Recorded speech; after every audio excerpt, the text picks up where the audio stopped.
most valuable commodity I know of is information. Wouldn't you agree?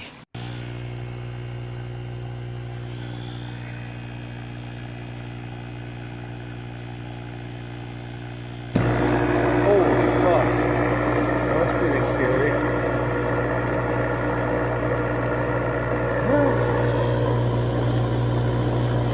That's good.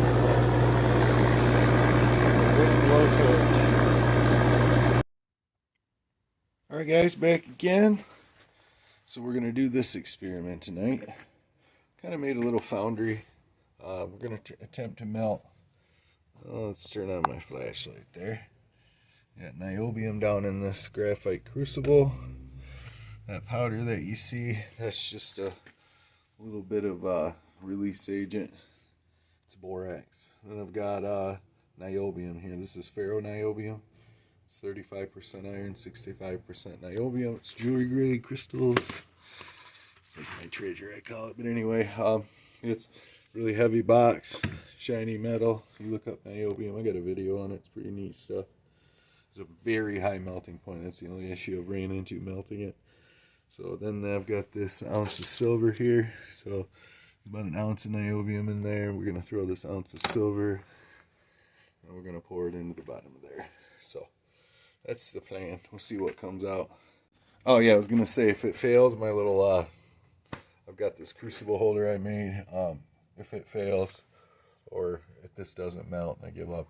I have this lead that I melted before with the log.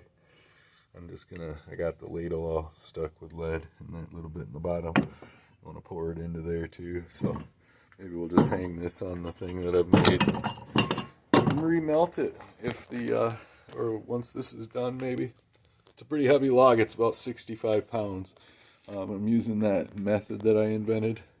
It's kind of like makes the log into a, it's almost like a rocket. It's pretty neat, but you just watch it and you'll see. Alright, so we got the charcoal here ready to rip.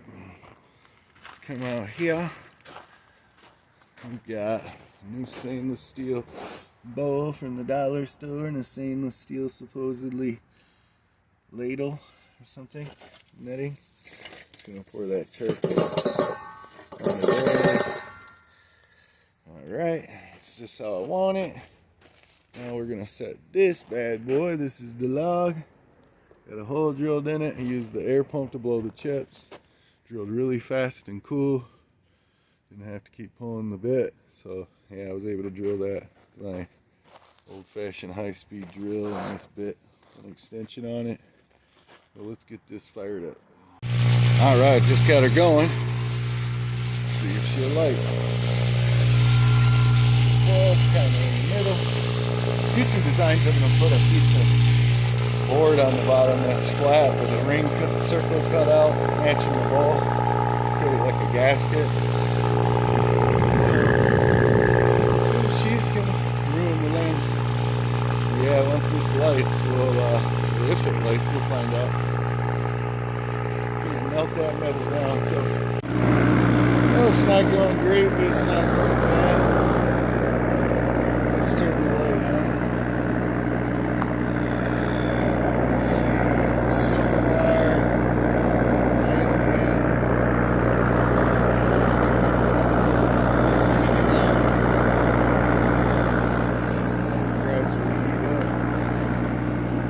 Bottom flame, which is not ideal, but saw that next time. This time we're just gonna let it ride. Air supply keeps melting off, of course. Get some new tubes ready. We'll lower it down.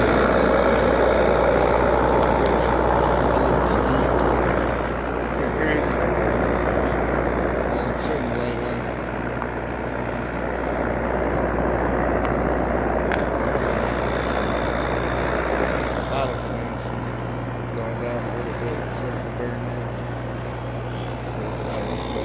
There's very little smoke, as you can see with the light on. So there's a lot of smoke. You would know it. And this is smoke free. Perfect seal with the air hose is. Keep melting up. They're doing okay for now.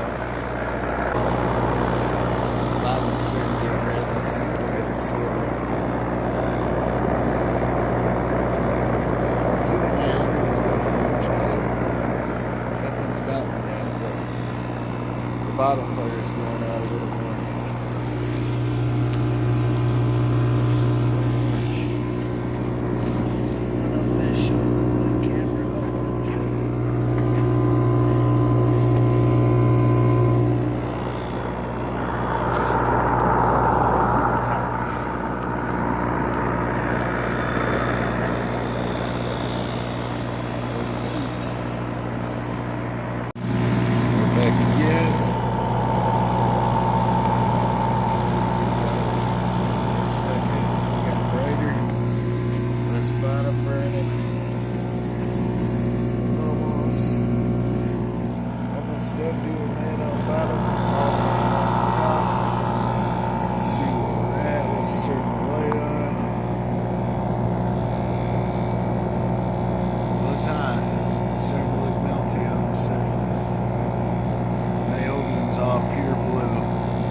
Niobium is pure blue now.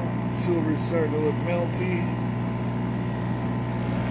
Bottom is starting to glow a little bit red. Let's see. I don't know if you can see it on the camera.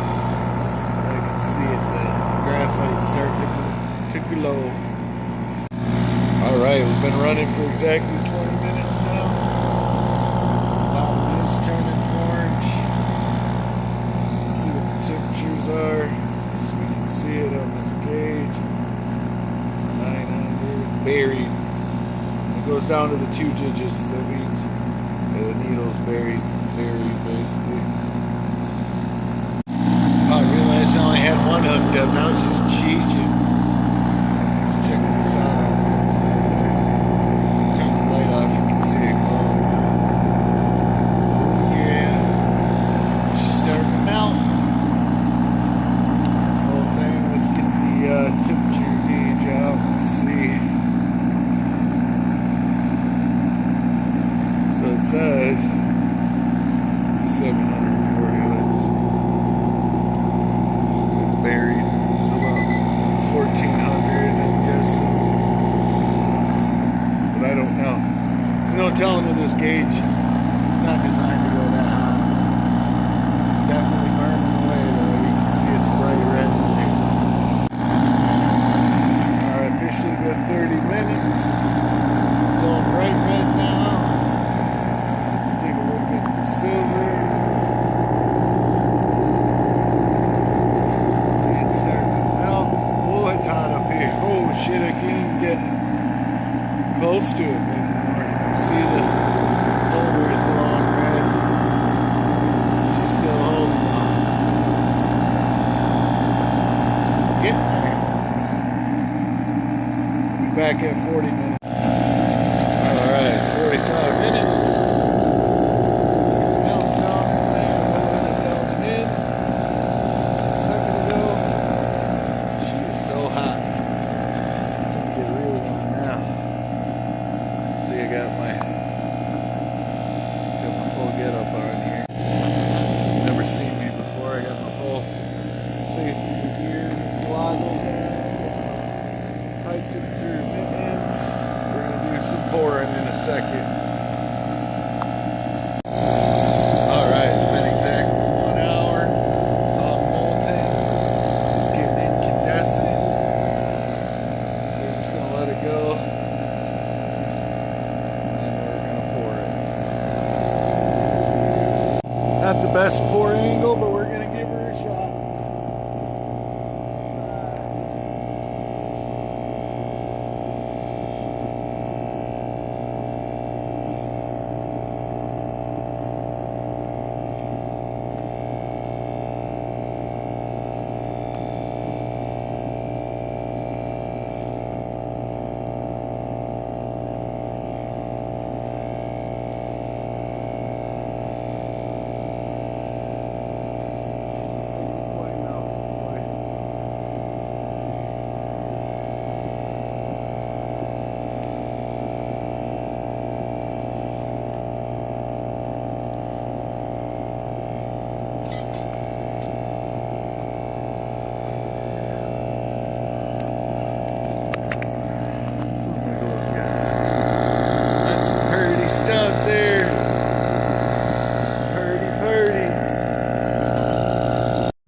let's just melt this lead. I got some lead spatula in that container. Should melt pretty quick. Just put it in. We'll revisit it in about 10 minutes. Alright guys, so that's the final result of my alloy of silver and niobium. I've been trying to melt this stuff for many years. I'm pretty excited about this. It's freaking awesome. Very heavy, very dense, very hard. It's actually denting my vise, the steel in my vise when I was whacking it with a hammer. So you can work it, but it's pretty tough. So, but yeah, it's a real dense, hard metal. I'd like to cast some bullets next time, just for some experiments. It's very heavy. So yeah, that's the final results of the experiment was that. And then I was going to talk about how I burnt 44 pounds of wood, if you do the math, and that took 2 hours. So at that consumption, you're looking at about 160,000 BTUs per hour, or 20 pounds, let's say approximately 20 pounds of wood times 8,000 BTUs per pound. That's 160,000 BTUs per hour. So 320,000 BTUs. I did quite a bit with that. Anyway, if you like this kind of stuff, hopefully you let me know what you think. Make a comment. I'm going to do a bunch more stuff in the future with this. Thanks for watching.